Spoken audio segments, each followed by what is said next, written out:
Hello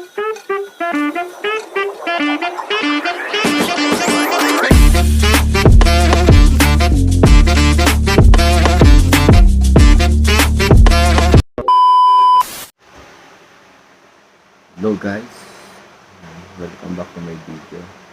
At alam niyo ba guys, na yung tenga pala natin is kayang paggalawin ng isang bakal dahil ang tenga po pala natin ay nagkakaroon ng telekinetic.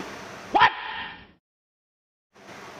Ayan, gamit ang bakal na ito na i-edit ko lang siya dito. Papatagalin mo lang siya ng ilang segundo dito. So dito siya tatama sa may banda rito. Biglang titikot bigla ang iyong tenga. Alam niyo kung bakit? Kasi nga may telekinetic. Oh my God!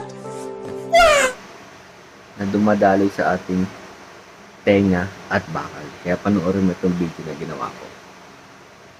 Yan. Stay tuned ka lang idol. At maniwala ka sa aking mahika.